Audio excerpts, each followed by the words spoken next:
온 성도와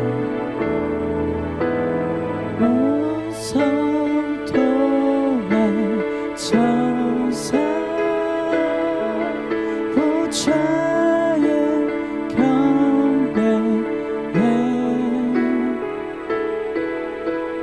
모든 장로들 멜루간을 드리네 어린 양께 온 성도와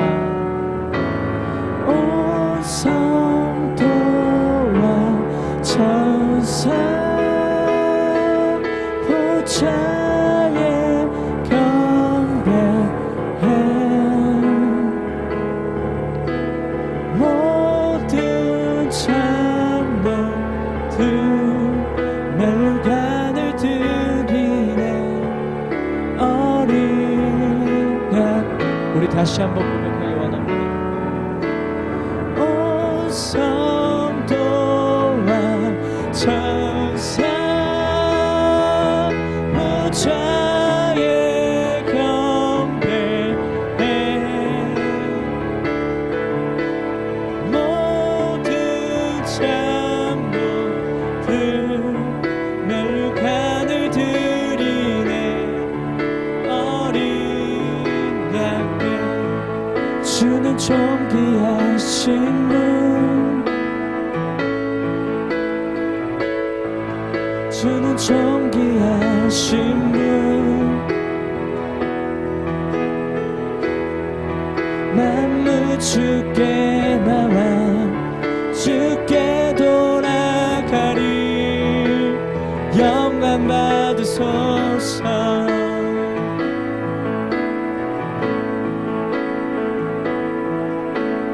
오 성도와 천사 보좌에 경배해 모든 장로들 멜루간을 드리네 어린 양께 주는 존귀하신 분 주는 존귀하신 분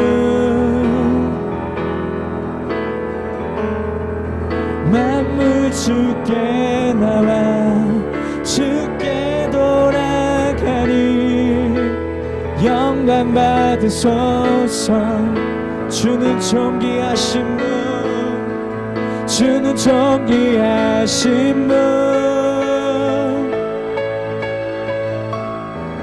주는 존귀하신 분 만물 주께 나와 주께 돌아가니 영광 받으소서 주는 존귀하신 분 주는 존귀하신 분 만물 주께 나와 주께 돌아가니 영광 받으소서 주는 존귀하신 분 하신 분 주는 존귀하신 분 만물 주께 나와 주께 돌아가리 영광 받으소서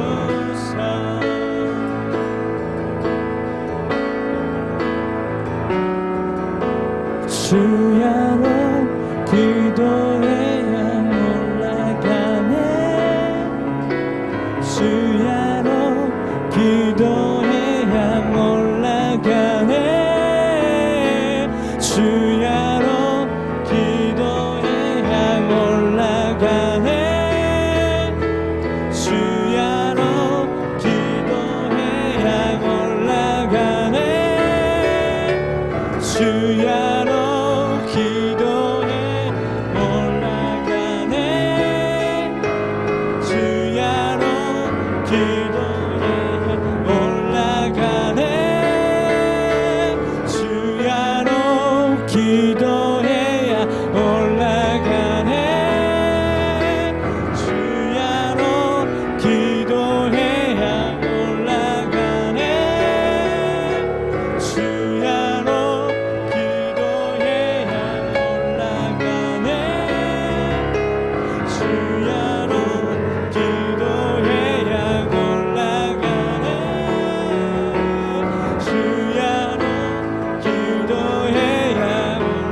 계신 분 주는 존귀하신 분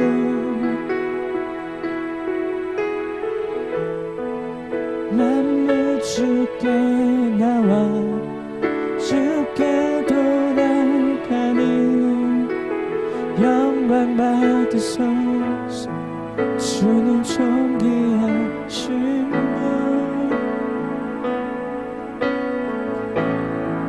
주는 존귀하신 분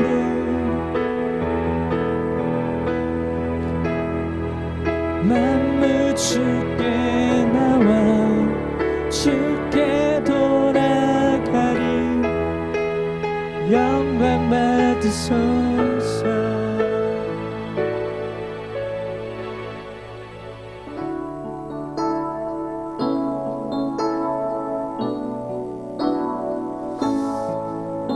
우리가 정말 이 찬양을 부를 때 우리의 모든 것이 깨어지기 원합니다.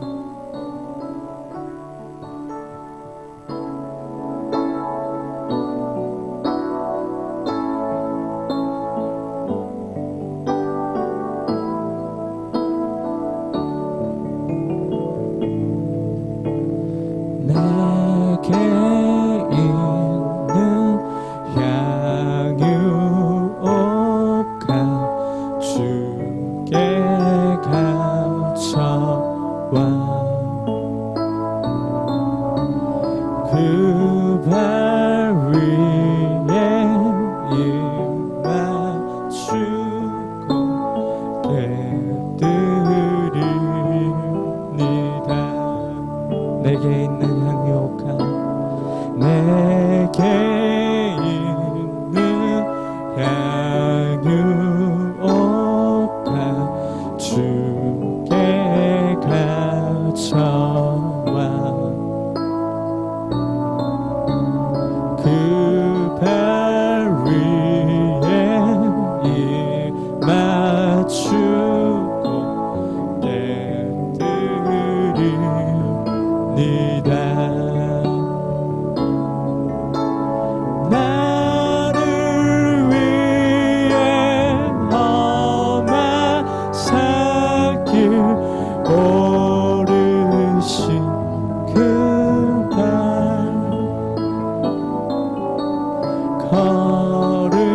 걸음마다 그 신사랑 새겨놓은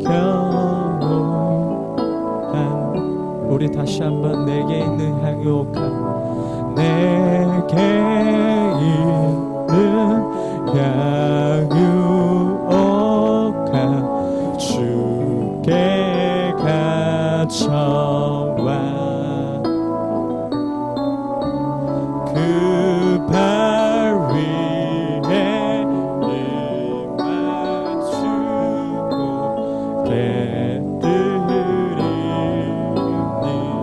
내게 있는 향유옥과 내게 있는 향유옥과 주께 갇혀와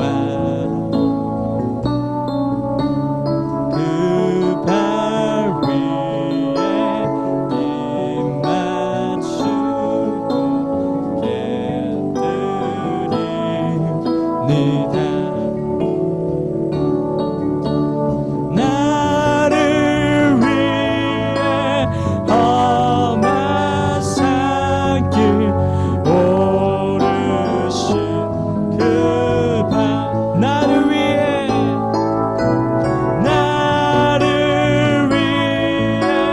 험한 산길 오르신 그 발 나를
다시 이 찬양을 부를 때 그런 것들을 생각하기 원합니다. 우리 죄를 위해서 정말 우리를 위해서 그 무겁고 그 힘든 그 십자가를 지시는 그 주님을 생각하기 원합니다.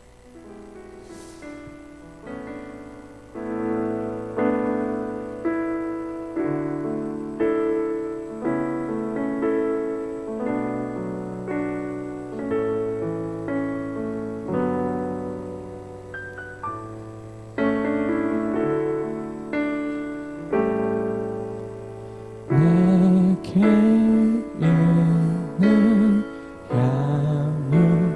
양육어가 주께 갇혀와 그 발 위에 입 맞추고 깨뜨리니다. 내게 있는 향유가 내게 있는 향유가 주께 갇혀와 그 발 위에 입 맞추고 깨뜨리니다. 나를 위해 험한 산길 오르신 그 발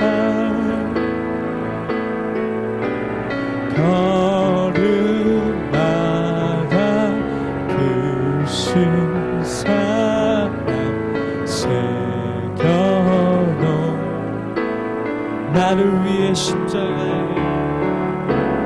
나를 위해 십자가에 달리신 그 말 흘린 피로 나의 죄를 대속하. 아멘. 주님 다시 오시 주님 다시 이 땅 위에 임하신 그때 주의 크신 사랑으로 날 받아주소서. 예배합니다. 찬양합니다. 주님만 날 다스리소서. 예배합니다. 찬양합니다. 주님 홀로 우리 두 손을 들고 찬양 부르기 원합니다. 예배합니다. 찬양합니다. 주님만 날 다스리소서. 예배합니다. 찬양합니다. 주님 홀로 높이파. 예배합니다.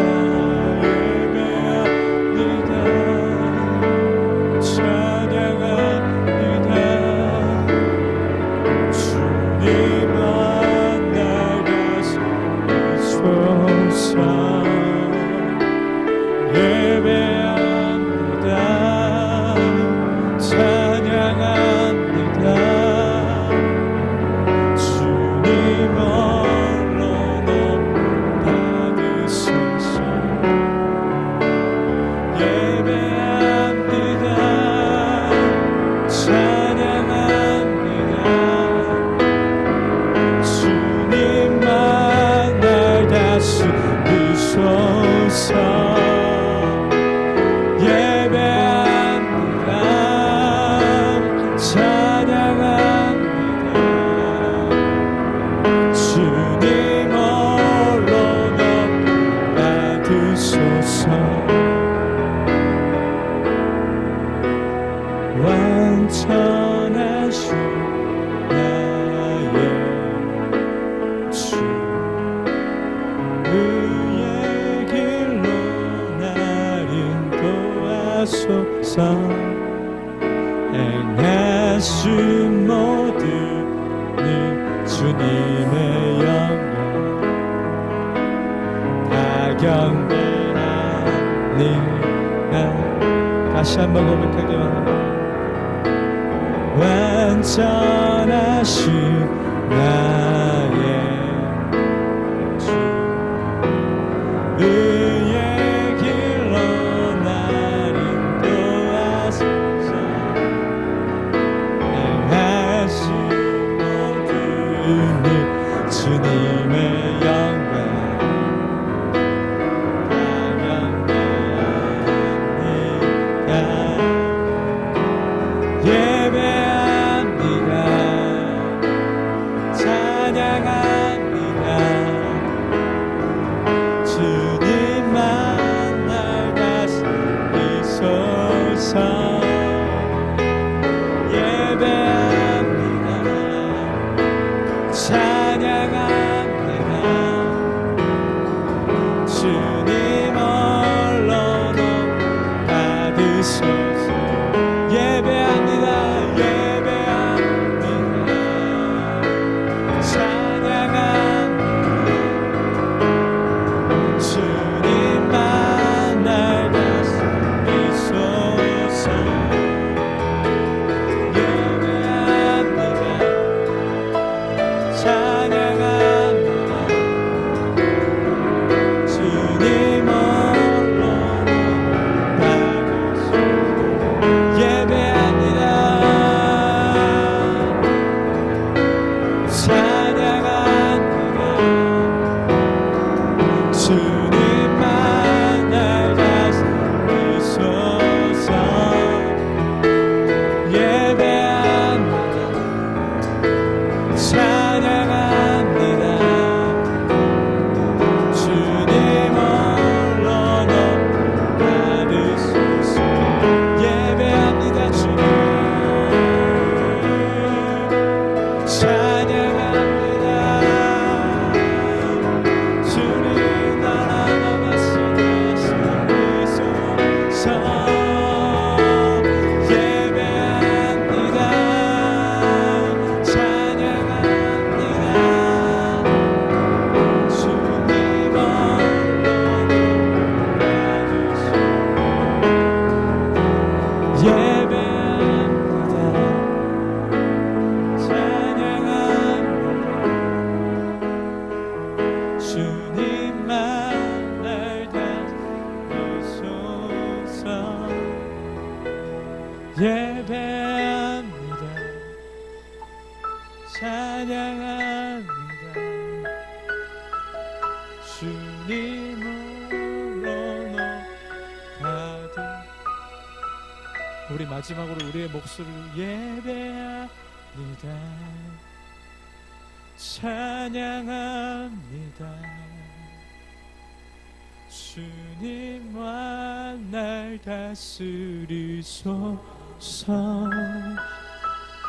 예배합니다. 찬양합니다. 주님 홀로 높이 받으소서.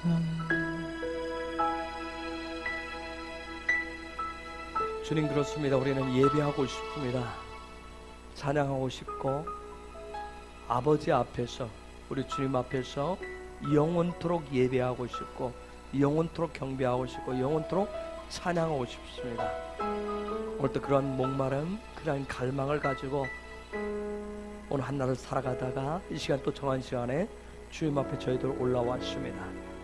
그런 마음이 더 타오를 수 있도록, 더 정말 내 안에서 그런 목마름, 그런 갈망이 더 일어날 수 있도록 성령님 나에게 그런 예배에 대한 그런 갈망, 정말 그런 경배에 대한 찬양에 대한 그런 갈망을 더 주십시오. 정말 영원토록 해도 이것이 지치지 않고 정말 피곤치 않는, 그리할수록 더 기쁨이 넘치는 그런 예배, 그런 예배자가 될 수 있도록 성령 더 은혜를 더 주옵소서.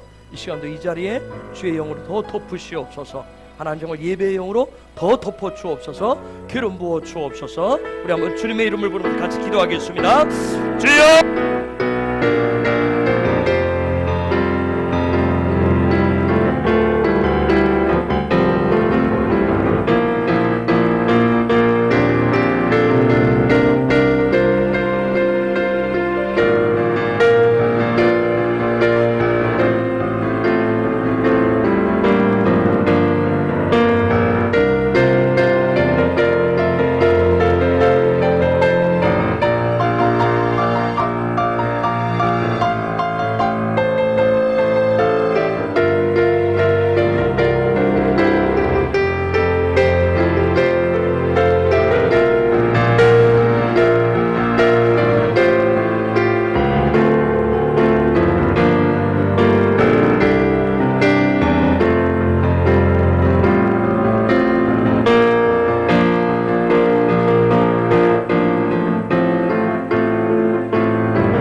주님 감사.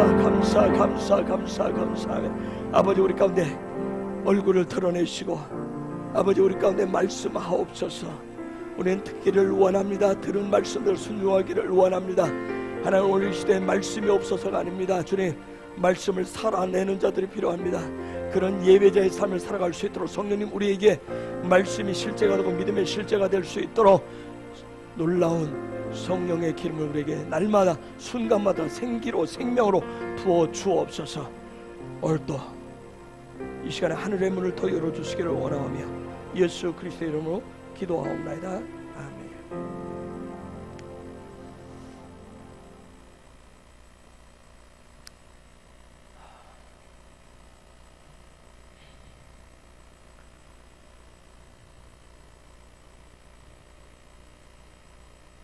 내가 지나간 시간에 어떻게 살았는지를 생각해 볼 수 있는 계기는 누군가를 예전에 만났던 사람을 만난다든가 어떤 그러한 예전에 했었던 부분들을 사진을 본다든가 지나간 영상들을 본다든가 어떤 계기들 되면 내가 지난날에 그때 어떻게 무엇을 했었는지를 다시 한번 추억해 볼 수 있고 돌이켜 볼 수 있는 시간들이 됩니다. 제가 아마 한 18년, 19년, 거의 20년 만에 보는 것 같습니다. 제가 청년부 사역을 할 때 했을 때 제가 오늘 20년 만에 봤어요. 올해 벌써 40이라고 그래서 제가 지금 깜짝 놀랐습니다. 20년 만에 저 방에 와서 지금 오늘 조금 전 예배 전에 바로 전에 와서 잠깐 얼굴 보고 또 남편 목사님 또 하고 아이들하고 와서 참 반갑기가 이를 데가 없습니다. 우리 교회 오면 어떤 예배 시간에도 오면 우리는 축복하는 시간을 갖습니다.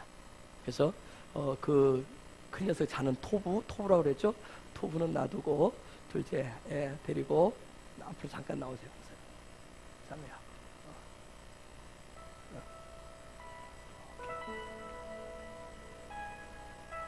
난 또 히브리 이름으로 토부라고 이름 줘서 또 깜짝 놀랐습니다.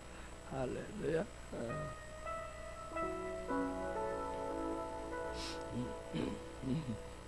자, 여러분 앞으로 손을 뻗으시고 하나님 이 시간과 하나님 귀한 종들을 축복하기를 원합니다.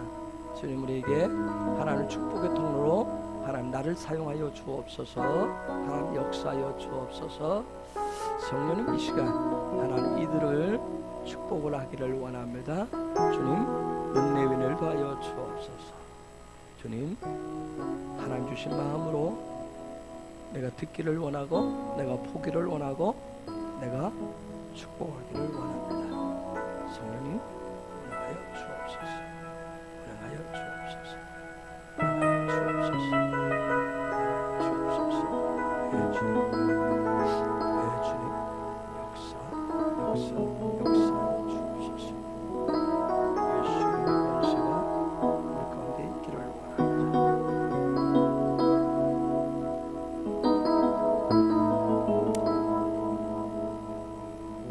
아멘. 잠깐 계시고요. 잠깐 계시면 됩니다. 예, 축복하겠습니다. 누가 시작하실래요? 네. 할렐루야. 하나님의 기쁨이십니다. 하나님께서 그대들을 너무 기뻐하시는 것 같은 제가 감동이 옵니다. 축복합니다. 네, 또 아주 축복하실 분다.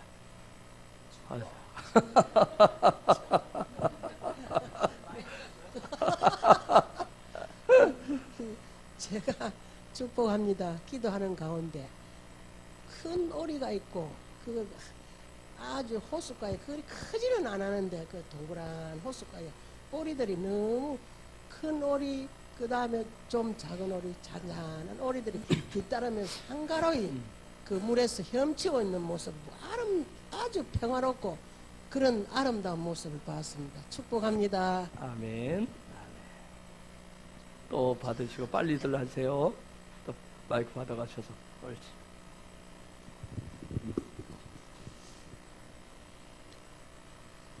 장미라 집사님 한번 문을 여시기 바랍니다. 축복합니다. 하나님께서 주님 안에서 기쁨을 누리는 것이 무엇인지 아시는 분들이라는 그런 감동을 주셨고요. 하나님께서 법궤라는 단어를 주시고요. 그리고 그 법궤 아래에 커버링이라고 하더라고요. 그 카바링? 카바링. 그 카바링 아래에 주님의 그 임재 안에 갇힌 자들, 종속된 자들이라는 그런 감동을 주십니다. 축복합니다. 아멘. 예, 또 받으시고 예. 축복합니다. 제게 주신 단어는 아름답다라는 단어였고요. 나날이 주님 앞에 아름다운 예배자로 서시기를 축복합니다. 아멘. 주님이 제게 보여주신 그림은 우리 자매님이 예쁜 드레스를 입고 그 준비하는 모습을 보여주시면서 두 분이 같이 서 있는데 그 서 계신 그 발 밑에 이런 원형이 계속 불빛이 이렇게 꺼졌다 켜졌다 이렇게 뭐 퍼져가는 것처럼 보여주신 게 있었고, 입으신 드레스 자체가 이렇게 강물이 흐르듯이 끝에 계속 이렇게 계속 뻗어나가는 이런 모습을 보여주셨습니다. 축복합니다. 저기 호칭을 어떻게 해야 되죠? 목사님. 목사님께는 제가 이렇게 기도할 때에 주님의 발자국이 있는데 그 발자국을 목사님께서 이렇게 발자국을 이렇게 그 발자국에 주님이 가셨던 그 발자국을 따라서 그 발자국이 꼭 맞추려고 이렇게 가시는 모습, 그래서 주님을 닮아가고자 정말 애쓰시고 그 주님의 행하셨던 그 길을 아낌없이 기쁨으로 가신다라는 그런 감동을 받았었고요. 사모님은 제가 마리아 그 주님의 장례를 준비했던 그 마리아 그 향유를 이렇게 부어서 머리부터 발끝까지 전부를 드리는 그 기쁨을 아시는 분, 그리고 이제 그 신약의 마리아는 주님의 장례를 예비하셨다면 사모님께서는 이제 다시 오실 그 주님의 길을 예비하실 분이라는 그런 감동을 받았습니다. 축복합니다. 아멘. 축복합니다. 저는 딱 나오시는데 믿음, 소망, 사랑 이런 감동을 주셨어요. 그래서 기도 중에 믿음, 소망, 사랑 그 뒤엔 뭔가요? 이렇게 기도했는데 그 밸런스가 믿음, 소망, 사랑이 밸런스가 맞다는 이런 감동이 있었거든요. 세 개 중에 하나가 뭐 낮거나 높거나 이러진 않고 이렇게 믿음, 소망, 사랑 지금 밸런스가 딱 맞다는 이런 감동을 받았습니다. 축복합니다. 아멘. 예, 또 저는 좀뭐 헷갈려갖고 맨 처음 갈고리 던지는 모습 보여주시고, 그 다음에 오는 단어가 치유자 이렇게 얘기하시고, 그 다음에 하얀 십자가 모습 나오는데 깨어짐 이런 단어 그냥 이렇게 주셨습니다. 축복합니다. 사역에 대한 부분인 것 같습니다.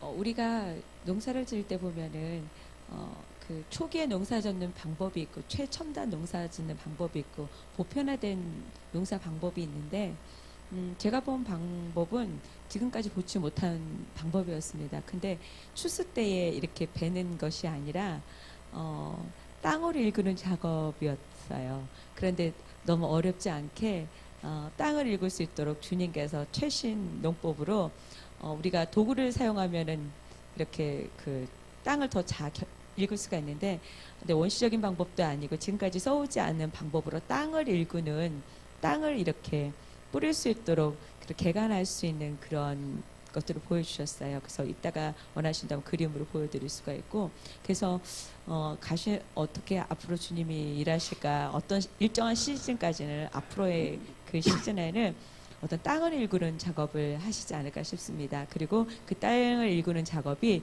기존의 영농법하고는 다른, 지금까지 해왔던 방법하고는 다른 좀 하나님께서 예비하신 그런 도구들을 가지고 그 땅을 이렇게 굉장히 쉽게 좋은 밭으로 일굴 수 있도록 주님께서 인도하시겠습니다. 네, 감사합니다. 네. 장미라 집사 한번 해보실래요?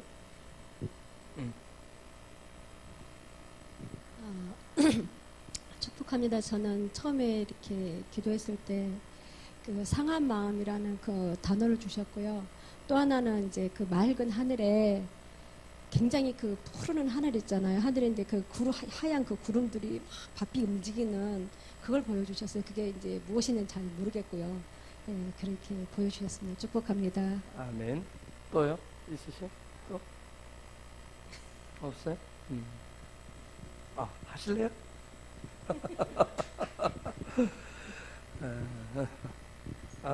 저한테 나중에 무슨 아마 그게 말이 맞는지 모르겠지만 세계에서 그 축구를 제일 잘하는 선수들한테 주는 상이 발롱드로? 발롱드로 맞나요? 네? 맞아요? 발롱드로라고 하는 단어를 내가 있어서 아마 그래서 메시가 받았고 또 누가 받았죠? 호나우두가 받았나요? 그래서 이런 부분들에 대해서 아마 믿음의 경주를 잘 띄우고 가면 하나님이 예비해 놓으신 어떤 면류관이겠죠? 그런 상급들이 하나님 예비하신 부분이 있다라고 하는 거 그래서 축복을 합니다. 여러분 우리 앞으로 손을 뻗고 제가 기도하겠습니다. 하나님 이들의 가는 길들 지금까지도 함께 인도하신 하나님 감사하고 앞으로의 길에 성령님 함께하여 주셔서 더 갑절의 축복들이 갑절의 영감들이 더 부어지게 하시고 그까지 믿음의 경주를 통해서 하나님이 놀랍게 예비하신 이들을 성취하는 자가 되게 하옵소서. 우리 한번 이들을 축복하며 잠깐 기도하겠습니다. 기도합니다. 예, 주님 감사합니다. 주님 감사합니다. 주님 은혜와 사랑 주시겠습니다.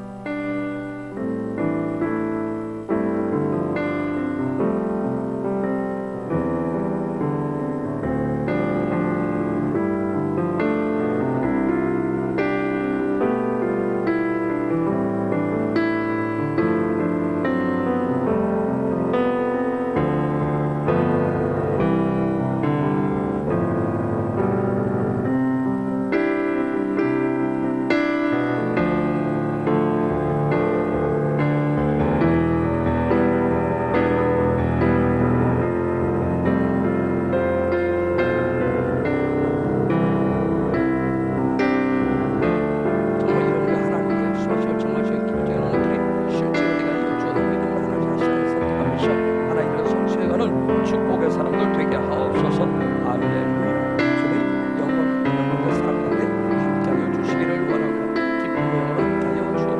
번능의 능력으로 함께하여 주옵소서. 할렐루야. 아멘. 예수 그리스도 이름으로 축복하며 기도합니다. 아멘.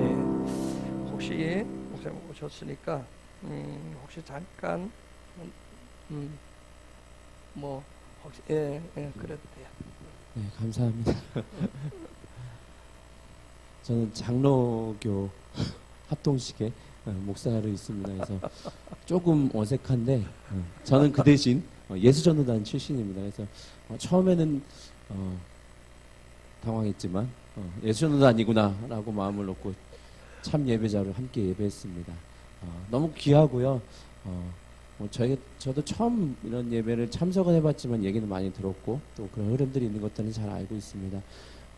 절대 정죄하는 마음 저는 없고요. 합동식이지만 전 너무나 자유롭게 예배하는 것에 대해서 아무 거리낌 없이 시간에 할애 없이 하는 예배가 정말 참된 예배라고 생각합니다. 저는 제가 교단에서 쫓겨나더라도 그 예배 안에 거하는 그 모습에 너무 감사하고요. 저희는 앞으로 이제 아내하고 잠깐 오면서 얘기 나눈 게 아까 목사님 얘기하셨지만 목사님이 처음 아내에게 선교라는 단어를 가르쳐준 목사님이셨대요. 목사님이 이게 처음 선교를 듣고 GMS라는 단체에서 훈련받고 선교한국이라는 모임들을 가고 그 중에 GMS라는 단체에서 저희 교회 모교회로 와서 만남을 가지게 돼서 저희는 이제 선교 여정을 준비하고 있습니다. 길게 해도 되죠, 목사님? 그럼요. 농담입니다.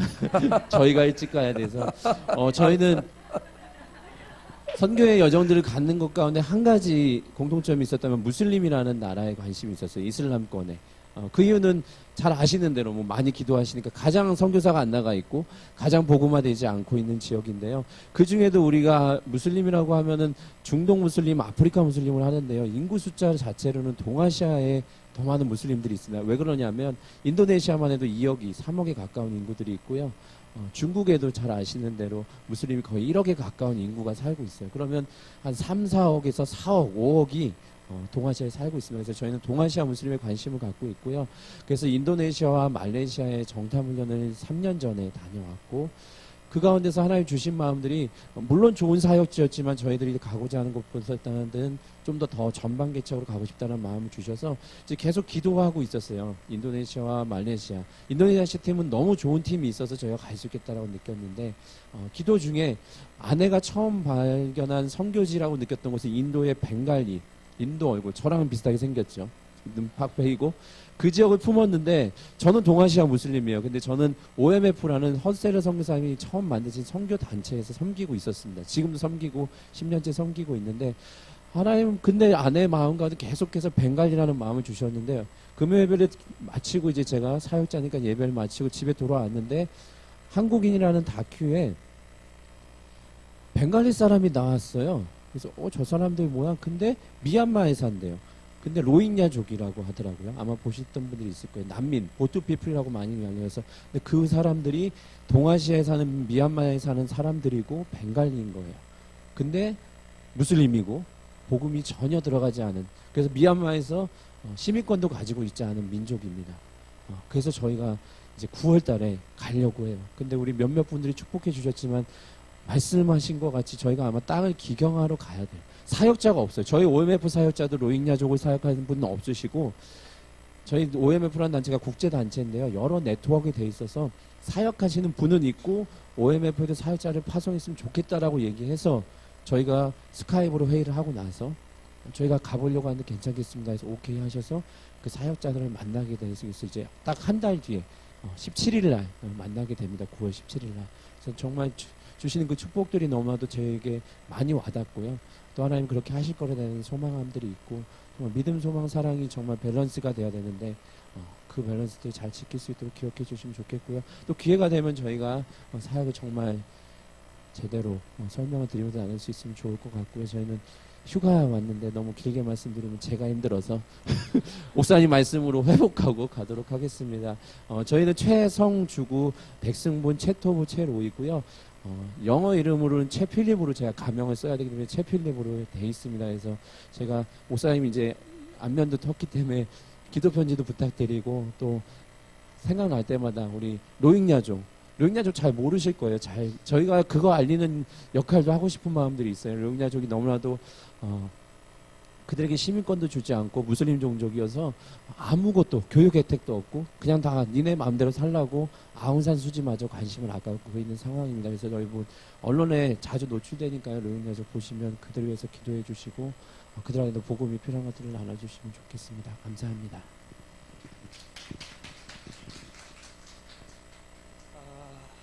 감사하네요. 그래요. 어쨌든 가르쳐서 제자들이 또 선교사로 나간다라고 하는 게 또 감사한 일들이죠. 나가기 전에 또 한번 우리가 정식으로 초청해서 한번 말씀을 나눌 수 있도록 그렇게 하겠습니다. 하나님 말씀을 좀 볼까요? 신명기 1장 1절하고 요한복음 1장 1절이에요. 우리가 계속해서 지금 신명기 말씀을 들어가는데 1장 1절을 뛰어넘어야 되는데 아직 1장 1절을 못 뛰어넘고 있네요. 신명기 1장 1절 자 읽겠습니다. 시작.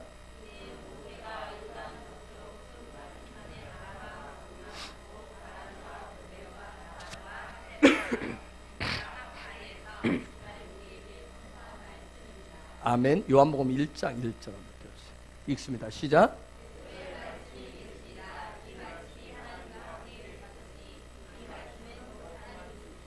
아멘. 하나님 우리에게 이미 창조 때부터 각 개개인들에게 하나님의 놀라운 계획들을 결정을 해 놓으셨다고 그랬어요.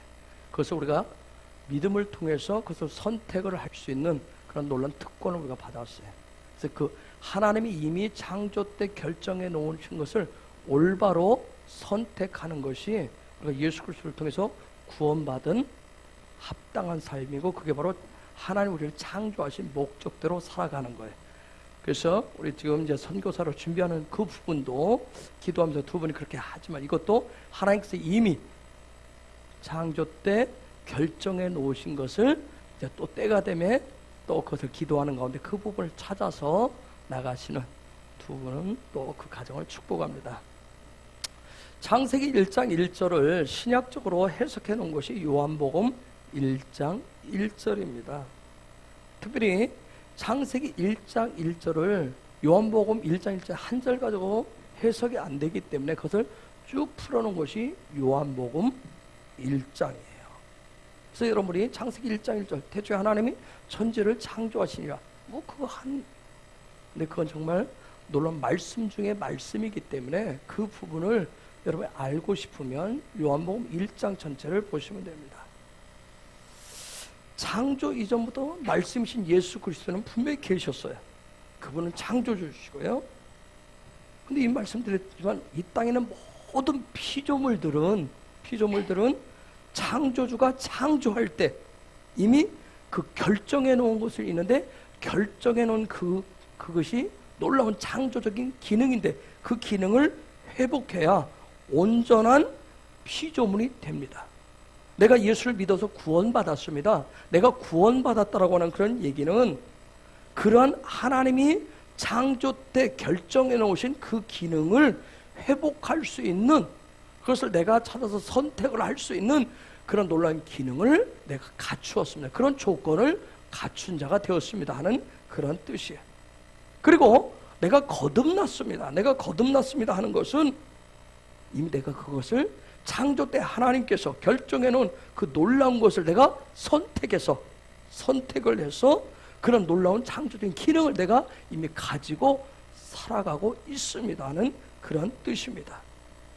그렇기 때문에 저와 여러분이 창조 때 하나님께서 정해놓으신 그 창조적인 기능을 갖추지 못하면 내 눈에 보기 좋고 느낌이 좋고 이해되고 합리적이라고 여겨지면 우리는 그것이 하나님의 선이고 그것이 바로 진리인 줄 착각하고 살게 돼 있어요. 그런 관점을 가지고 살게 되면 내가 신앙생활에도 물질 우선주의가 됩니다. 물질 만능주의자가 됩니다. 내가 예수 그리스도를 통해서 구원받았습니다. 구원받았다라고 하는 것은 그런 물질적인 거, 물질 우선적이고 물질 만능주의적인 그런 관점을 가지고 있는 그런 눈의 비늘이 벗겨지고 나는 새로운 관점으로 그런 물질적인 것을 최종적인 것으로 보지 않고 하늘의 그 영적인 것, 하늘의 것을 선으로 진리로 볼 수 있게 되었습니다 하는 그런 뜻이에요. 그렇기 때문에 그런 창조의 그런 기능을 가지고 살 때 그런 사람을 하늘의 시민권자라고 바울은 그와 같이 얘기를 해요. 그런 사람을 예수 닮은 사람이다, 그렇게 얘기를 합니다. 그렇기 때문에 우리는 날마다 거듭나야 되는 거예요. 왜냐하면 끊임없이 물질적인 것이 선이고 진리라고 하는 우리의 어떤 이성적인 부분, 우리의 감정, 우리의 어떤 의지가 계속해서 그것을 말을 하기 때문에 가만 놔두면 죄악된 본성이 가지고 있는 그 이성적이고 감정적이고 의지적인 것이 계속 물질적인 것이 그래도 물질, 그래도 눈에 보이는 거 그게 있어야 한다라고 계속 나를 끌어당기기 때문에 그래요. 그러면서 영적인 거, 하늘의 것은 추상적이고 관념적인 것이라고 계속해서 우리한테 얘기를 속삭이게 되어 있습니다. 여러분, 창세기 3장 이후에 타락한 인간들은 태어나는 순간부터 물질적인 것을 통해서 자기 자신의 존재 가치를 자꾸 증명하려고 하는 거예요. 여러분, 아이들 태어나서 1년 되면 뭐 하죠? 돌잔치 하잖아요. 돌잔치 할 때 뭐 해요? 뭘 시켜요? 어른들이 뭘 시켜요? 뭔가를 두고 쥐게 하잖아요. 손에 뭘 쥐면 그거 뭐 쥐인 거 아이가 쥐면 얼마나 박수 자기들이 원하는 걸 쥐면 얼마나 특히 돈 집으면 얼마나 기분 좋아하는지. 응? 그 아이가 손에 뭘 쥐었느냐로 마치 그 아이의 미래가 그 아이의 미래이냐 그 아이의 미래의 어떤 존재로 막 그 아이한테 각인시키려고 얼마나 노력하는지 몰라요. 심지어 우리는 이름도 물질적인 것을 이루도록 장명하잖아요. 그래서 이건희처럼 부자 되라고 우리 이건희도 이름 줬잖아요. 그만큼 인간이라고 하는 존재는 자꾸 자기 자신을 드러내고 싶어하는 마음이 있어요. 이 속에 자꾸 나를 드러내고 싶은 거야. 그래서 물질적인 거, 어떤 물질적인 거, 그게 권력이 됐든 명예가 됐든 어떤 물질적인 것을 손에 쥔 만큼 어떻게 목에 힘을 주게 돼 있어요. 목소리에 힘을 줘요. 그리고 자기 주장을 계속 하게 되어 있어요. 내가 이런 존재다. 내가 이런 사람이다. 자꾸 얘기하게 돼 있어요. 그래서 명함에도 보면 여러 가지 다양한 거 계속해서 그런 걸 통해서 내가 자기의 존재감을 드러내려고 해요. 창세기 2장 6절에 볼까요? 창세기 2장 6절에 읽습니다. 시작. 잠깐만. 저게 창세기 내가 잘못 봤나? 3장 6절 미안합니다. 창세기 3장 6절 보겠습니다. 시작.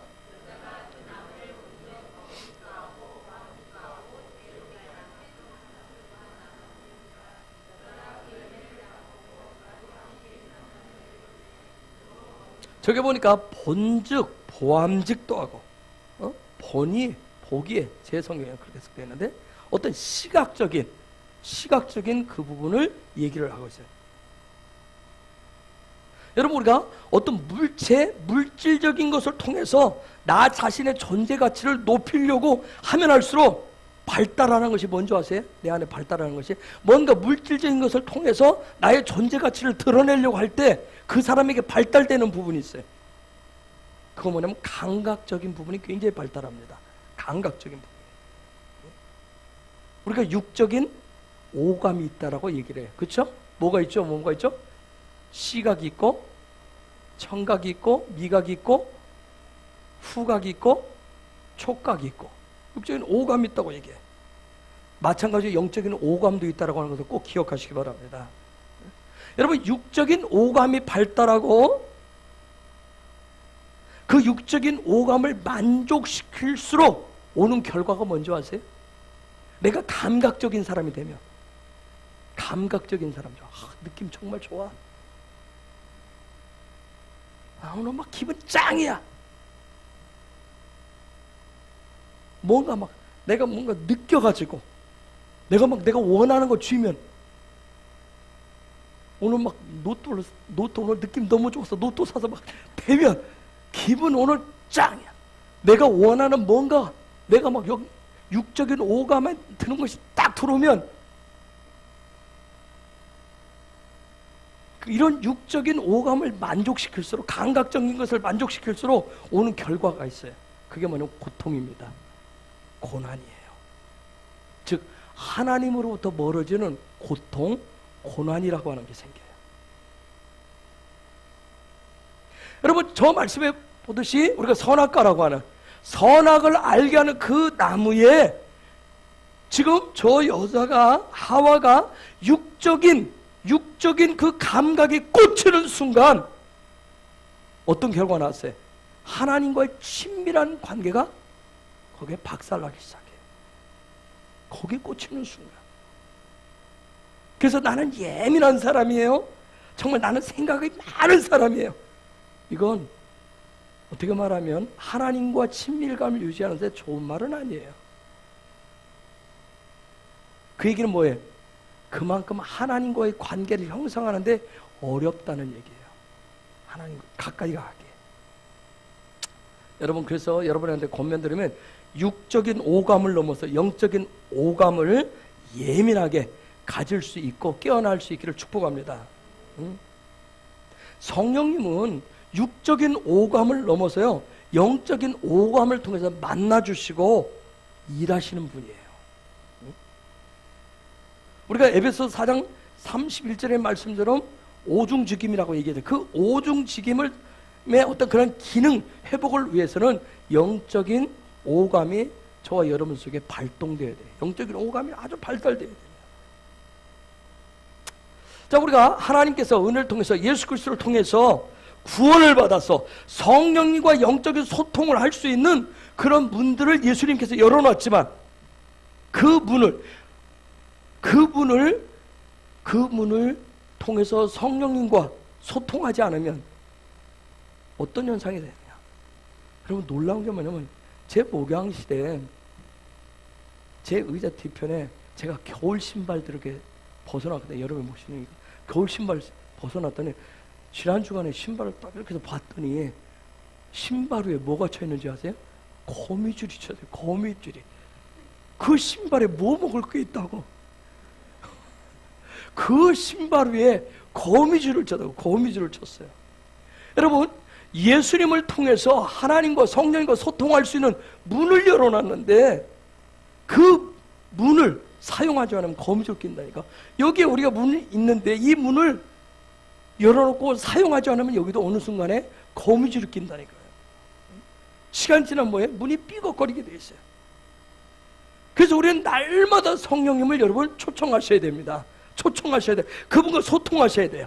그분을 통해서 날마다 새로우셔야 돼요. 내가 날마다 새로워지는 거, 새 사람이 되는 거, 거듭나는 것을 날마다 성령과 관계를 통해서 구하셔야 돼요. 말씀과 기도를 통해서 경배와 찬양으로 성령과 하나 되는 일들을 꾸준히 여러분 하셔야 됩니다. 멈추지 않으셔야 돼요. 그러한 삶을 사시게 되면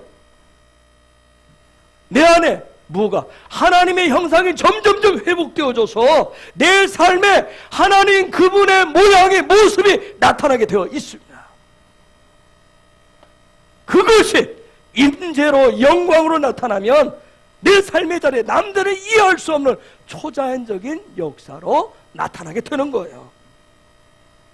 여러분, 아무리 사양이 좋은 컴퓨터를 가지고 있어도 내가 그 기능을, 그 사양을 사용하지 않으면 솔직히 해서 그건 컴퓨터라고 할 수가 없어요. 내가 컴퓨터를 마련했으면 컴퓨터를 켜고 그 기능에 합당하게 사용할 때 그때 와 최신의 컴퓨터라고 그같이 얘기를 하는 거예요. 여러분, 돈이라고 하는 거, 여러분 좋아하는 돈이라고 하는 거 아무리 많아도 그 돈에 부여된 그 기능대로 사용치 않으면 그 돈은 생명의 기능을 가졌다라고 하지 않습니다. 사람도 아무리 좋은 소양과 인품을 갖추고 있고 배움의 지식이 하늘을 찌를 듯해도 하나님께서 창조 때 부여하신 그 기능대로 살지 않으면 성경은 그 사람을 산 생명이라고 그같이 얘기하지 않아요. 뭐라고 얘기해요? 죄인이라고 얘기합니다. 나는 정말 하늘 찌를 듯한 그런 놀라운 지혜를 가지고 있고 학력을 가지고 경력을 가지고 있는데, 난 놀라운 인품을 가지고 있는데, 소양을 가지고 있는데도 죄인이라고 얘기해요. 망할 자라고 얘기합니다. 하나님께서 창조 때 우리 각자에게 부여해 놓으신 그 창조의 기능들을 그래서 되찾아야 돼요. 그 일을 위해서 문을 예수 그리스도를 통해서 구원의 문을 열어 놓으신 거예요. 그래서 날마다 성령님을 초청하시면서 성령님을 통해서 그런 기능을, 나를 향하신 하나님의 놀라운 계획이 무엇인지, 내 삶의 목적이 무엇인지를 끊임없이 성령님 앞에 물으셔야 됩니다. 그분과 소통을 하셔야 돼요. 여러분, 창조라고 하는 거 굉장히 신비로운 거예요. 그렇죠? 우리는 너무 쉽게 얘기하지만 창조 정말 신비로운 거예요. 창조를 어떻게 다 설명을 하시겠어요? 창조, 여러분이 인체만 생겨도 신비롭잖아요. 그죠? 얼마나 이게 기가 막히게 만들어져요. 저는 요즘 밀가루만 먹었다 하면 이제 알러지가 생깁니다. 밀가루만 먹. 그런데 내 몸은 계속 뭘 원해요? 밀가루를 원해요. 제가 어제 아침에도 가야 되는데 저 앞에 꽈배기집 앞에 지나갈 때 얼마나 힘들었는지 몰라요. 하나만 먹을까? 하나만 먹을까? 하나 먹고 그냥 긁고 말지 뭐. 가렴증 올라오면 긁고 말지. 그 유혹을 떨치고 갔는데 점심시간에 나도 모르게 그만 칼국수를 먹었어요. 저녁에 얼마나 힘들었는지. 명수 집사가 저번에 이런 데 부으면 아프다 그래. 저도 요즘 막 이런 데 그렇게 알러지 약 먹어도 이게 말을 잘한다. 때로는 돼지고기 먹으면 그렇게 반응을 하기도 해요. 이제서야 그런 기능을 찾아서 감사하긴 하죠.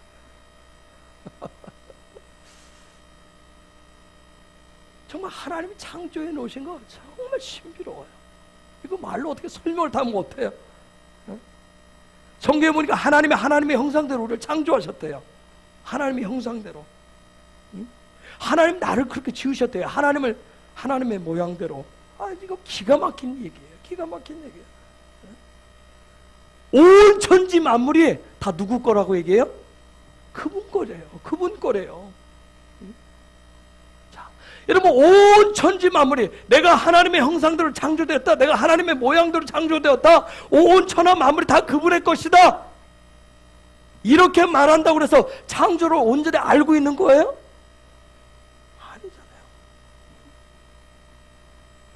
여러분 그 창조하신 그 창조주가 부여한 그 창조 때 부여한 그 기능을 바로 알고 그에 합당하게 살 때 그것을 창조라고 얘기합니다. 그런데 그 기능은 누가 세우셨냐면 아들이신 예수 그리스도가 세우셨어요. 우리가 창조를 히브리어로 바라라고 그와 같이 합니다. 창세기 1장 1절에서 바라 그와 같이. 즉 무슨 얘기냐면 아들을 통해서 누구를 보는 거예요? 하나님을 보는 거예요. 하나님 아버지를 보는 거예요. 아들을 통해서. 그게 창조예요. 뭔가 없는 데서 뭐 만들어내는 게 창조가 아니라 아들이신 예수 그리스도를 통해서 아버지 하나님을 보는 게 그게 창조인 거예요. 저와 여러분을 계속해서 그렇게 볼 수 있기를 축복합니다. 그런데 이 바라 창조라고 하는 이 단어는 바라하라고 하는 세운다라고 하는 그런 말에서 나왔어요. 즉 이 말 누가 세우냐면 아들이 세우는 거예요. 아들이. 저와 여러분이 세우는 것이 아니라 아들이신 예수 그리스도가 세운 거예요. 그렇기 때문에 아들을 통해서 우리는 하나님 아버지를 보는 겁니다. 그래서 하나님을 예수 그리스도 통해서 계속 성부 하나님을 보셔야 돼요. 보셔야 그분이 내 안에 만들어 놓으신 무엇을 찾아요? 형상을 찾아요. 형상을 찾아야 내가 그분의 모양대로 살아갈 수가 있어요.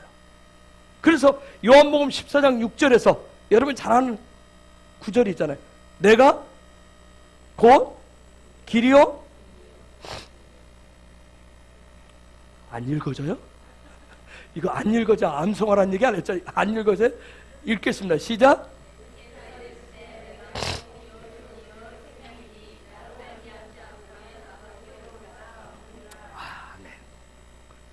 여러분 우리가 아들을 통해서 그 아버지를 볼 때, 그 하나님을 볼 때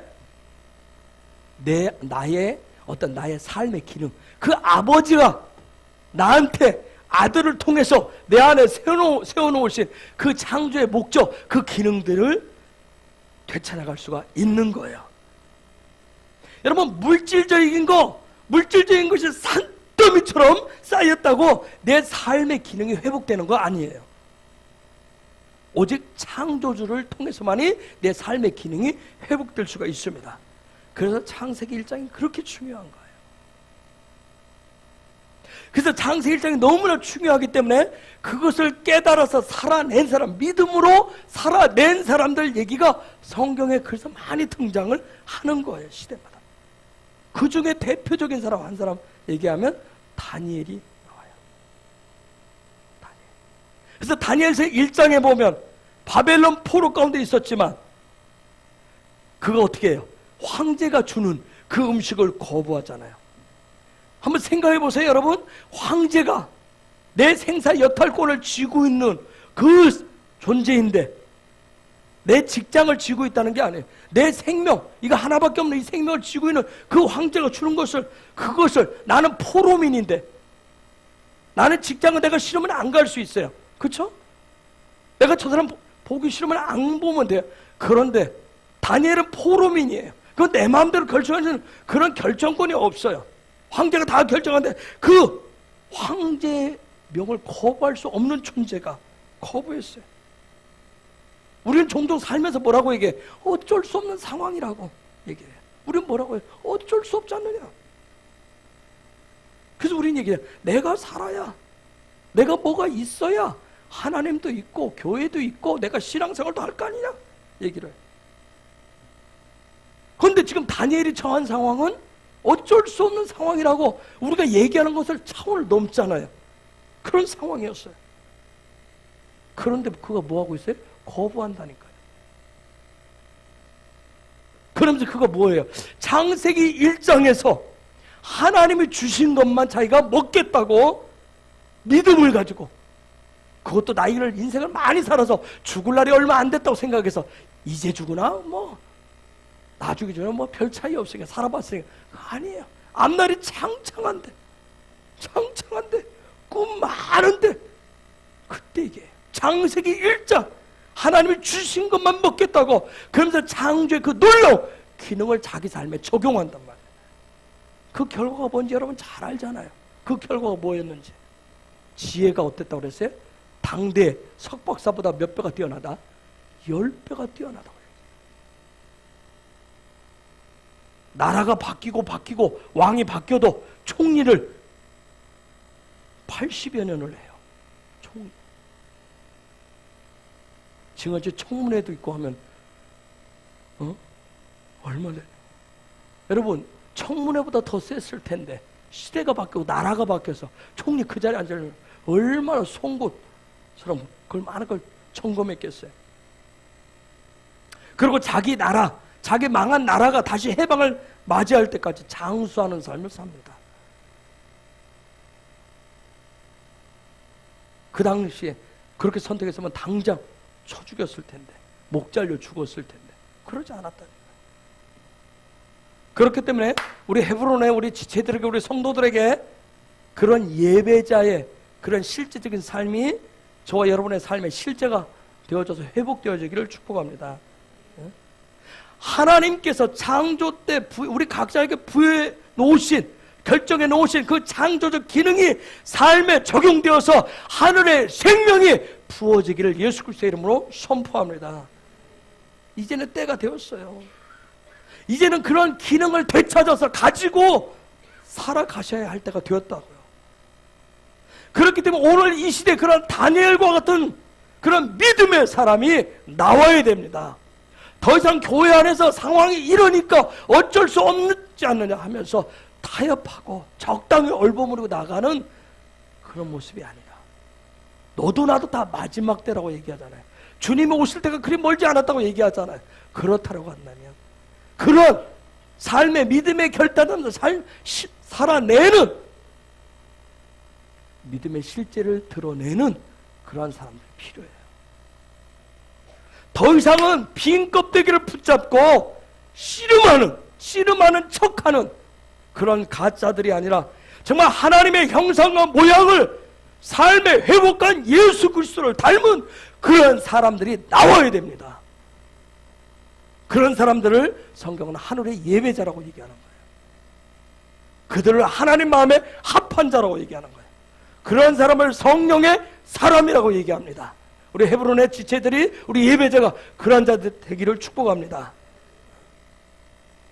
우리는 그래서 이렇게 고백해야 돼. 평상시에 나는 땅에 발붙이고 살고 있지만 나는 하늘에 속한 자입니다. 나는 하늘에 속한 자요. 이렇게 고백하는 분들이 나오셔야 돼요. 내 삶의 주인은, 전적인 주인은 하나님이시고 하나님께서 모든 것을 정해 주십니다. 그것을 고백하면서 실제 살아가시는 분들이 나와야 돼요. 그래서 내 삶의 모든 기능들은 창조 때 이미 아들을 통해서 성삼위 하나님이 창조주께서 다 정해 놓으셨다라고. 비록 내가 육신의 부모를 통해서 태어났지만 예수 그리스도를 통해서 그런 창조의 기능을 갖도록 해주셨다라고 고백하면서 그걸 바라보시면서 사시는 분들이 나오셔야 돼요. 그래야 우리는 날마다 그런 창조의 기능을 찾아서 성령님과 함께 믿음의 여정을 떠나가실 수가 있는 거예요. 그래야 내가 이 땅에 살아가면서 이 땅에서 아무리 좋아 보이는 물질적인 것을 가져도 결코 창조 때 정해놓으신 그 창조의 기능을 만족시킬 수 없다라고 하는 것을 고백하시면서 살아갈 수 있어야 됩니다. 내가 원하는 거 얻어서 나는 짱이야. 이거 하나님의 축복이야. 그렇게 얘기하는 것입니다. 결코 이것이 하나님 정해놓으신 창조의 그 놀라운 기능과 비교할 수 없는 하나님의 것이 최고라고 여기서 고백할 수 있어야 됩니다. 그래서 우리는 그렇기 때문에 나는 날마다 매 순간마다 성령님의 도우심이 필요하다라고 고백하면서 사셔야 됩니다. 여러분, 아무리 좋은 자동차라도 시동이 걸려있지 않으면 뭐라고 얘기해요? 시동이 꺼졌다고 얘기하다. 꺼졌다는 얘기가 뭐예요? 죽었다라고 얘기하는 거예요. 죽었다. 사람이 응애하고 태어나지만 나라고 하는 존재가 창조 때 이미 결정되어졌고 주어졌음을 깨닫고 예수 그리스도를 구주로 영접하는 순간, 그것을 영접하는 순간 그때가 되어야만이 나는 구원받은 첫 해, 나는 이제 영적인 나이가 1살이다, 그와 같이 할 수가 있어요. 그것을 구구절절히 설명한 것이 구약성경에 뭐라고 지난주에 얘기했죠?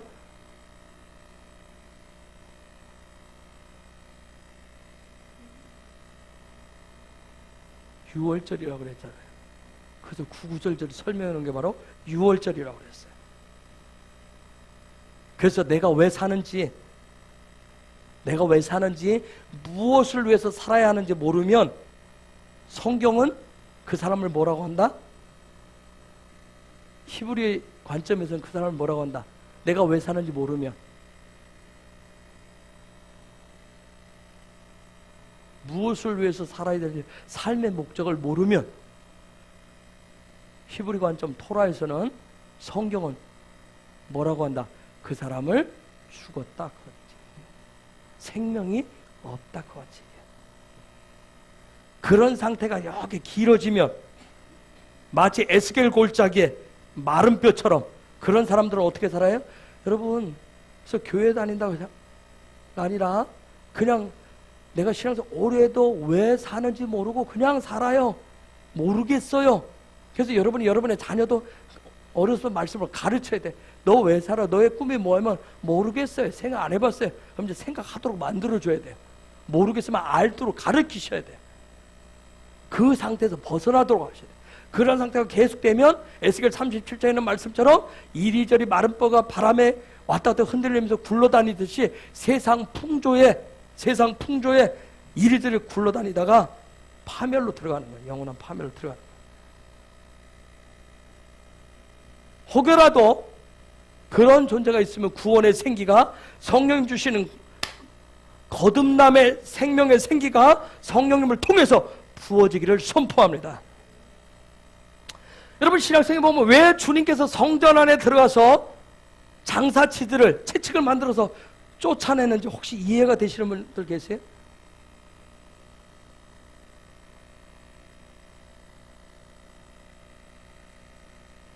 그날따라 주님이 성질을 피시잖아요. 단지 성전 안에서 장사했다고 상을 둘러엎고 그들을 채찍을 만들어 쫓아내고 폭력을 행사하신 것이 아니라 그 사람들이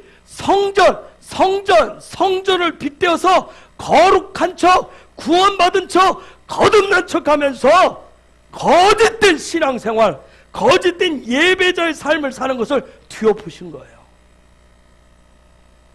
왜 오늘 이 시대에 종교인 그와 같이 하는지 아십니까? 이유는 다른 거 아니에요.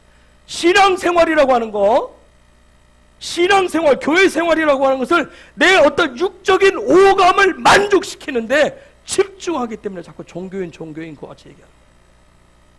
교회생활을, 예수 믿는 것을 내 어떤 육적인 기능, 어떤 물질적인 기능을 회복시키는데 집중하기 때문에 좀 더 유식한 말, 그래서 기복신앙이라고 같이 얘기하잖아요. 자꾸 그것을 되찾는데 집중하기 때문에 그런 거예요.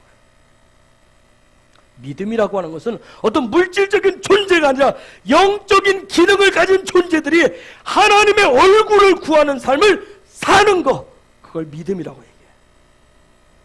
얘기해요. 예배는 그런 물질적인 기능을 구하는 의식과 형식의 자리가 아니라 창조의 기능을 회복하는 예배자의 삶을 구하는 자리가 바로 예배의 자리입니다.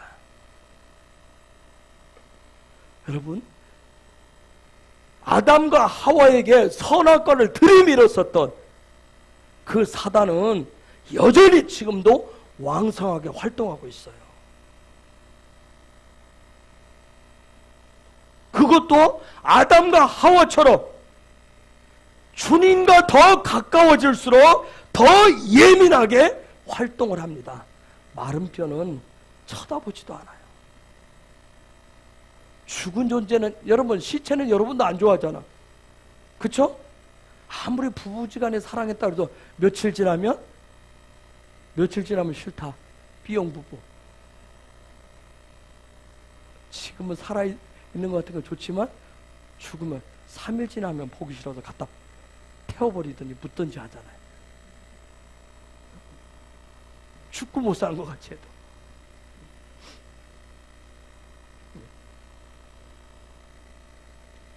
종교인처럼 마른 뼈처럼 세상 풍조에 이리저리 굴러다니는 사람, 휩쓸리는 사람은 사단도 별 관심이 없어요. 뭐요? 이미 다 죽은 존재이기 때문에 그건 괜히 건드릴 필요도 없는 거예요. 오직 구원받았다고 하면서 하나님이 나를 향하신 놀라운 뜻이 무엇인지, 내 삶의 목적이 무엇인지, 왜 구원하셨는지, 왜 나에게 성령이 필요한지, 왜 내가 예배자가 되어야 되고, 왜 하나님의 형상과 모양을 갖고 살아야 되는지, 이 시대에 내가 왜 콜링, 그 부르심 속에서 살아야 되는지, 그것을 되찾고자 날마다 성령 안에서 몸부림치면서 육신을 죽이고 해서 새롭게 거듭나는 사람들 향해서 사단은 도전하고 아니라고, 이게 더 좋은 거 있다고, 세상에 얼마나 좋은 거 있는데 왜 그런 골짜기를 가야 되느냐고, 왜 부모 곁을 다 떠나야 되냐고, 왜 그런 힘든 일을 해야 되냐고 끊임없이 도전하면서 메시지를 던진다니까요. 그래서 그놈의 그 자식 때문에 오늘날 여전히 교회 안이 애굽처럼 물질주의, 배금주의를 쫓는 교인들이 아직도 질비한 이유가 거기에 있어요. 그들은 성령님 얘기를 꺼내지도 못하게 하잖아요. 오늘날 교회가 더 종교적이 되어간다고. 더 종교적이 돼요. 그런 차원에서 우리가 신명기를 뭐라고 얘기한다고 그랬어요? 이렇게 오늘 얘기는 말씀을 여기서 맺어봅시다. 아직도 신명기 1장 1절인데, 신명기를 우리가 데바림이라고, 드바림이라고 한다고 그랬어요. 그쵸? 신명기를 말씀드리라고 하죠. 즉 말씀이라고 하는 하나님의 말씀이라고, 하나님의 말씀, 신명기는 하나님의 말씀은 무한 상태에서 무하는 것이라고 그랬어요. 지난 시간까지 얘기를 했는데,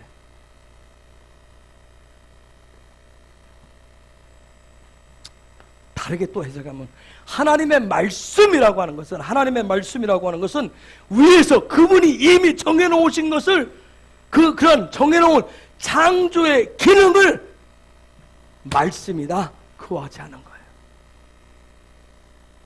그래서 신명기는 열려진 하늘 아래서 거듭난 사람들이 믿음의 실제적인 삶을 살아가는 하늘의 매뉴얼이라고 그랬어요. 그것이 진짜라고 하는 것을 실제로 보여주신 분이 누구예요? 예수 그리스도예요. 그래서 요한복음 1장 14절에 보면 이렇게 얘기를 하죠. 요한복음 1장 14절 읽겠습니다. 시작.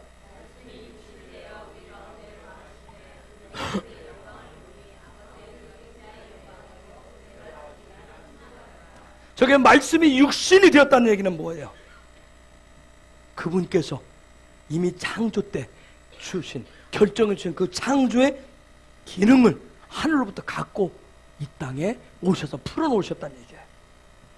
그래서 우리가 그분을, 그 예수님을 믿고 구원받으면, 거듭나면 우리 가운데 창조의 기능이 회복되면 억압되고 사슬에 묶이는 것이 아니라 뭐예요? 진정한 자유가 임하는 거예요. 진정한 자유케 되는 거예요. 고난과 고통과 육신적인 감각으로 자꾸만 소유하고 가지려고 하는 그런 물질적인 그러한 기능으로부터 자유케 되는 겁니다. 내가 예수님을 믿는데, 내가 예수님을 믿고 구원받았다고 하는데 여전히 그럼에도 불구하고 마음에 고통과 고난이 커진다고 하는 것은 내 이 마음 안에 뭐가 있어요? 물질적인 것을 갖고 싶은, 물질적인 그 기능을 취하고 싶은 그것을 내 이 안에 가지고 있기 때문에 예수 믿는데 너무 힘든 거예요. 예수 믿으면 자유함이 있다고 얘기하는데, 성령 받으면 자유함이 있다고 얘기하는데, 나는 성령 받아서 예수 믿어 하는데 실제 삶에는 자유하지 않아. 너무 고통스러워, 고난스러워 하는 것은 내 이 마음 가운데, 예수를 믿는다고 얘기를 하는데 이 마음 안에 자꾸만 물질적인 것을 갖고 싶은, 붙잡고 싶은 것이 있기 때문에 고통과 고난이. 예수 믿으면 뭔가 그것이 채워질 줄 알았는데 그걸로 채워주세요. 근데 하나님 그렇게 얘기 안 하세요. 예수님이 그거 가지고 오신 거 아니잖아요. 내가 자꾸 예수 믿는데 고난과 고통이 오는 것은 하나님이 아니라 내가 내 자신 스스로 힘으로 나의 존재감을 자꾸 드러내고 싶은 거예요. 그래서 땀도 흘려서 집도 장만해보고 차도 가져보고 돈도 벌어보고 자식도 세워보고 자꾸 그것을 해서 해보려고 하는데 자꾸 고통과 고난이 와. 힘들어. 그래서 그런 욕망과 욕심을 날마다 성령 안에서 예수 그리스도의 십자가로 못 박아 어떻게 하셔야 돼요? 죽이셔야 됩니다. 그래서 갈라디아서 2장 20절은 엄청난 메시지인 거예요. 우리가 너무 찬양으로도 부르고 너무 쉽게 얘기하지만 저건 굉장한 고백이에요. 저에게 뭐예요? 이제는 내가 원하는 대로, 내가 하고 싶은 대로 살지 않는 삶의 시스템을 가졌습니다 하는 그런 고백이에요. 그런 고백. 더 이상 나는 그런 시스템이 아니라 창조의 기능대로, 창조의 목적대로 살아가는 시스템을 나는 가진 자입니다 하는 그런 고백이에요. 그것을 드바렘이라고 얘기합니다. 그걸 말씀이라고 얘기하는 거예요. 신명기를 드바렘이라고 해요. 그걸 말씀이라고 해요. 이해가 되셨습니까? 그걸 그래서 믿음은 그것을 찾아서 어떻게 하는 거예요? 실제화 시켜주는 거예요. 믿음은. 그런 가운데 우리가 예배자라고 하는 것은 예배라고 하는 것을 통해서 그것을 시스템화하는 거예요. 나의 삶의 라이프 스타일로 만들어가는 거예요. 자꾸 어떤 예배의 어떤 형식, 그것을 시스템을 갖춰가는 게 아니라 그런 내 삶의 시스템을 갖춰가는 거예요. 교회라고 하는 것은 그런 시스템을 갖춘 사람들이 한 마음으로 살아가는 하늘 공동체가 바로 교회예요. 세상에서 가지고 있는 세상의 시스템을, 물질적인 것을 가지고 들어와서 네가 많이 가져냐 내가 많이 가져냐 그것을 자랑하고 드러내는 것이 교회가 아니라, 우리 헤브론은 바로 그것을 바라보고 추구하는 예배자들의 공동체입니다. 그렇기 때문에 여러분이, 우리 모두가 이 신명기 말씀을 들어가면서 이 부분에 신명기라고 하는 것이, 그래서 열려진 하늘 안에서 믿음의 실제를 살아간다고 얘기했는데 그것이 무엇인지를, 그 말씀의 실제가 무엇인지를 찾아가시는 그런 헤브론의 지체들, 성도들 되시고, 그러므로 인해서 이 시대 하나님의 그 형상 모양을 가진 그런 창조의 기능을 가진 참된 예배자들 되시길 예수 그리스도 이름으로 축복합니다. 이 시간 우리 같이 기도하십시다. 하나님, 정말 그래서 이런 말씀이 실제가 되게 하여 주옵소서. 믿음이 실제가 되게 하여 주옵소서. 하나님, 예배가 실제가 되게 하시고 내 삶이 예배자의 삶의 실제가 되게 하여 주옵소서. 하나님, 내 삶이 열려진 하늘에서 이미 예수 그리스도 통해서 다 하늘의 문을 열어놓으셨지만 그러나 말씀의 기능이, 창조의 기능이 회복되지 않으면 여전히 마른 뼈처럼 살아가게 되어 있습니다. 율법처럼 되어서 살아갈 수밖에 없습니다. 하나님, 그것이 아니라 하나님의 그 창조의 기능이 성령의 정말 생기가 부어진 그런 창조의 목적대로 살아갈 수 있는 열려진 하늘 아래서 예배자로 에덴의 그 놀라운 기쁨의 강물을 품고 흘려보내고 살아가는 자가 되게 하여 주시옵소서. 내 속에 있는 육적인 오감들 예수 그리스도의 십자가를 통해서 날마다 하나님 그것을 부수어 주시고 파쇄하여 주시고 성령을 통해서 영적인 오감들이 더 열려지게 하여 주시옵소서. 우리 주님의 이름을 부르면서 같이 기도하겠습니다. 주여,